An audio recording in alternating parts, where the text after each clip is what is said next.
What is up, guys? I am Ascari Husky here today, and we are back with yet another Midwest Fur Fest 2017 Fursuit interview. Holy crap, T Lark, you're like the 6th interview I've done this convention. Wow. Welcome, guys. T Lark is a new furry YouTuber, makes some amazing content. Before we even get in the video, go check his stuff out. It's some really good content. There will be a link below in the description.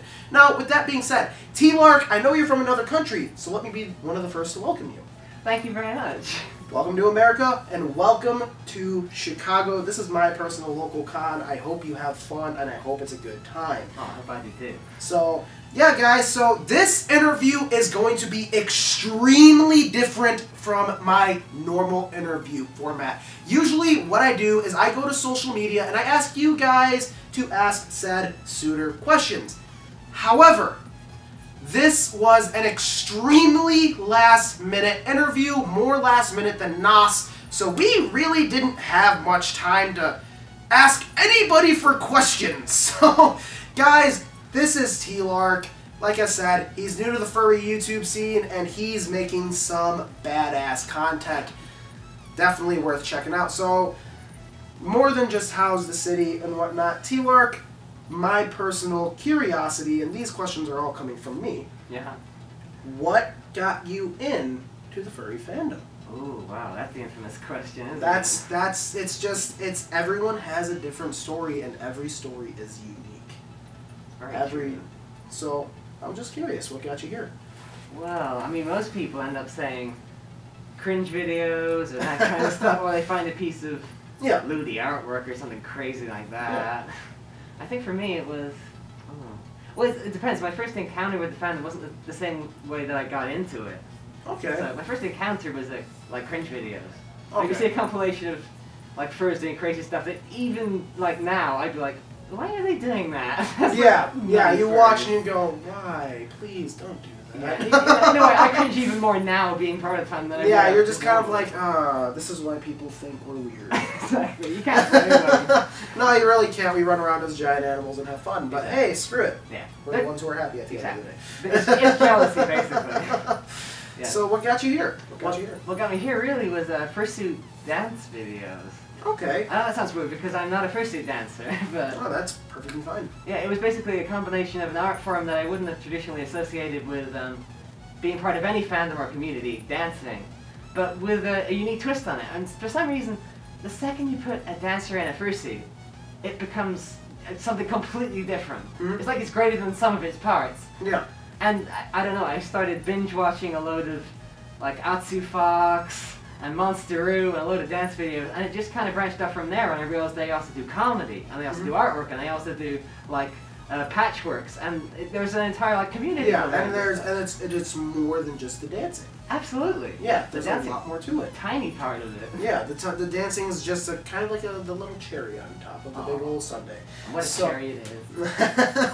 So, and now my next question, out of curiosity, you mentioned Monsteroo. Monsteroo was a few years back. I remember him back, what was it, about 5 years ago-ish? How long have you actually been in the furry fandom? You're probably not going to be very impressed with the answer. Oh, you're fine. Less than a year, actually. Really? Yeah. Huh. I found it, and I launched my FA account and did an FAF forum thing in mid-December-ish. Okay. So that'll be my first year anniversary as being part of the whole community. And around December? Around December, yeah. Okay, so around the same time we're at this convention. Yeah, and around the same time as Jesus, obviously. I'm not saying I'm the second coming, but I'm just saying all the signs are there. You heard it here first, folks. We have Jesus sitting next to us, and he happens to be a furry. Very humble. Obviously. So you've been here for about a year, and in my opinion, you've been doing pretty well. I mean, your YouTube channel extremely entertaining. Like, usually you watch a furry YouTuber, it's someone sitting in front of a camera with a white wall behind them. They don't have a fur. Wait a second. That's my content. But your content is more than just sitting and talking to a camera. It's more than a vlog. It's almost like a short film. Oh. My question kind of on that is, what made you want to do furry YouTube, and what got you those skills that you have to make those short films? Well, that's an excellent question. I'd like to say, first of all, that behind every furry YouTuber is essentially a failed artist. I mean that in the best way possible, the same way someone who writes fanfiction and stuff like that is someone who usually aims far higher than they perhaps should, but discovers so much more about their interest in doing so. Yeah. So obviously, I've always interested in doing. Always been interested in films like Blade Runner. I'm gonna say Interstellar, even though that's a recent one. You should be saying classic films, going all the way back, like Au Clair de la Lune, and weird European films from the turn of the 20th century, really.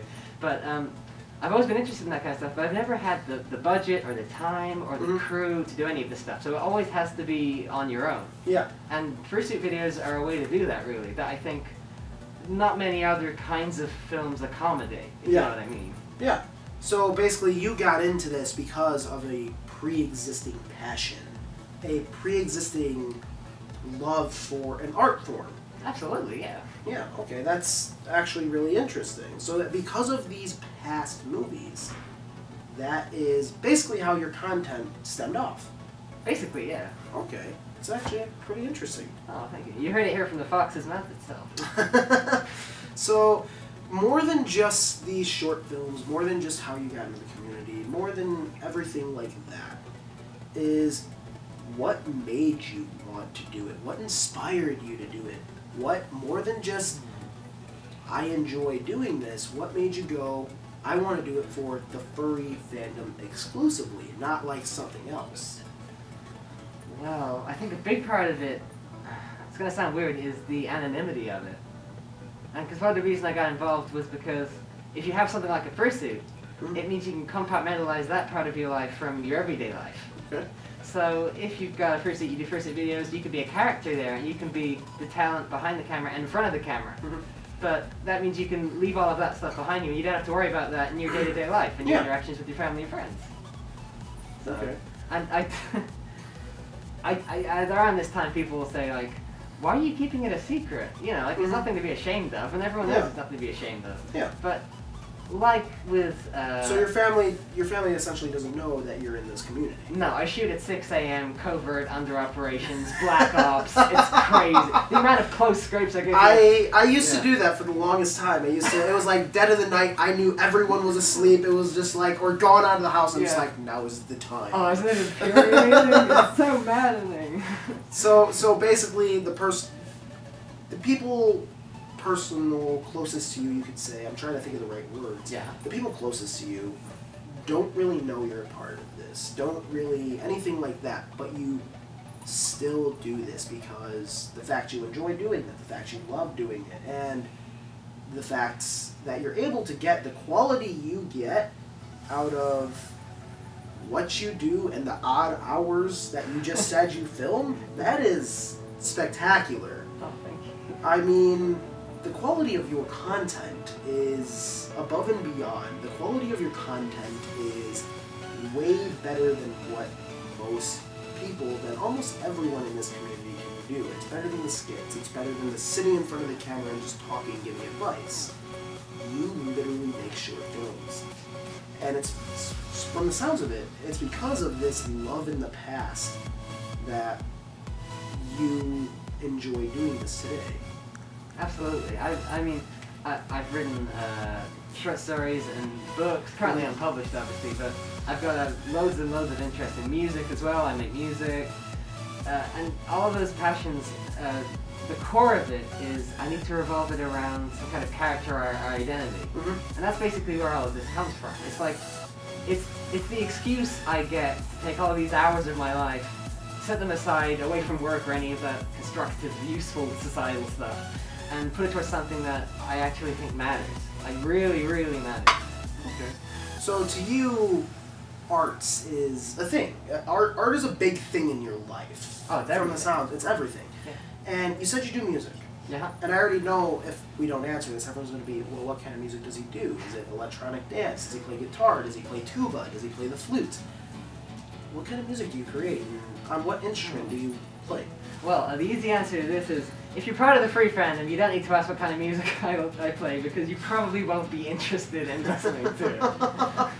I know it sounds terrible, but it's the complete opposite of like incredibly fast, high BPM, anime, like chopped up sound bites, techno rave music. It's nothing like that at all. It's nothing like that. So what exactly do you do? Is it like a classical style? Is it like a more rock style or alternative, something like that, or something completely different? My new EP, Songs to Live To, is actually really classical. So I only use classical instruments like the violin, cello, piano, that kind of stuff. Okay. But my old stuff is like ambient, alternative, very electronic, and my first album was inspired by video game music. So stuff like Metal Gear Solid, Thomas Was Alone, all that crazy stuff. Okay. So, do you, and I'm sure you do, have you used this music in the production of your videos? This is a question that's going to bug me a little bit, because you think if you're a musician and you do videos that the music automatically should be like a one-to-one with your videos. It should fit it, right? Not always, but I could understand why people would think that. Yeah, but in practicality that's not really the case, because creating videos, what you do is you get some ideas together in a script, you start shooting, and most of it happens, like the magic happens in the editing, and I'm sure you understand that. Oh, yes. And you audience will only be able to watch this video because of the magic of editing, so, you know, you're welcome. Editing, it's magical. So, editing. Yeah. What do you use? Oh, I use Premiere Pro. So we're back, guys, and you were explaining to us why you kind of don't really use your own music in your videos, in a sense? No, exactly. I barely use any music in my videos, actually, that I construct myself. And the reason behind that is that a lot of my music is very specifically created by inspirations of the moment. So I'll make an album, I'll make an EP specifically based around, I was feeling this on this certain day, I was feeling that on that certain day, but due to the power of editing that we talked about earlier, everything happens in editing. So when you cut, when you slow pan, it's all got to happen to the rhythm, and you develop a rhythm through it. And the rhythm, more often than not, has to be constructed to fit the editing. So you can't just take a pre-existing song, like something you wrote a year ago, slip it in, and pretend that makes everything okay. Because it often doesn't suit the tone, or the rhythm of it, and it's got to flow smoothly. Flow is really, really important in video editing. Yeah. So you don't use the music because it's not designated for that video. Exactly. It's not scored for the video. It was scored for very, very different things. Okay. So from the sounds of it, you know how to write music. You know what you're looking at. You know bass clef, treble clef, all this stuff. No. No, you don't? No, I'm not a music student. No. Oh, okay. But you have an idea. You kind of know what you know what I'm saying. Have you actually considered making your own music for your videos? I think the biggest problem is time. Time is such an enormous constraint, especially because of all of the difficulties I already have facing making content. So in order to make that music, in order to score it out and actually make it the way you want to make it, be an all-new challenge on top of it. Because from the sounds of it, with people not knowing the fact you don't want to do this with other people around, is in order to make that happen, it would have to be the same process, which would probably give you way more work than what you want to do or can handle. Exactly. I'm just a one-fox production at the moment, so I do what I can. And to be honest, I'm kind of happy I don't use my own music in my videos, because that sounds a little self-aggrandizing at times. A little, I can do everything, the whole world is my oyster. But really, there are so many musicians who create amazing royalty-free music, and I mean, YouTube has them to thank for the fact that Incompetech exists, and everyone has heard these amazing songs that are royalty-free. They don't make any money of them. They literally just do it for the love of it, and that's the spirit of the fandom to a T, basically, to a T. Just like T Lark. Just like T Lark, exactly. So that actually brings up a question of mine. Okay. How'd you get your name? Because everybody, like I said, everybody has a story on that. And that's one of my favorite questions to hear from people, because whether it be from the most basic to the most complex, There's a story behind it as to why it's there. Okay. Well, I'm afraid you're not getting it out of me that easily. But I can say some of the modus operandi that went behind the construction of it. So I knew instantly when I made a character that the name would have to be an acronym for something. And I knew that it would have to be in all caps. And I knew that it would have to have some kind of pun or wordplay in it to make it memorable. So T Lark is kind of like because you're larking about. So T Larking about makes sense because a slogan, you can slap that on countless t-shirts, merchandise, check my Redbubble account, all of that crazy stuff. But also it's a pun because lark is an animal, it's a bird. So there's at least two levels going on there. And of course there's the acronym, like what is T stand for, what is LARC stand for? And that's the bigger mystery that I won't be giving away today. That seems pretty interesting. Stay tuned. So guys, this is T Lark. T Lark, like I've said, makes some really phenomenal content. He makes just some of the greatest short films. I don't even want to consider it a YouTube video. Some of the greatest short films in the furry fandom. If you guys don't know who T Lark is, his channel will be linked in the description below. Definitely go check it out. Like I said, some extremely entertaining and some extremely great videos. T Lark, is there anything left that you want to say? It sounds like we answered a pretty solid chunk of information for people. Is there anything else that you want people to know? Oh, sure, yeah. Despite all the pomposity that you just witnessed, I'm a big, dumb, stupid blue fox on the internet that makes videos for fun and that likes making people laugh and making people happy. And I think it's important not to overshadow in talks of editing and construction the sheer fact that making people happy is really what more people should be focusing on. And especially in the current political and social climate, just to take a video down 100,000 knots. Doing this stuff is really important.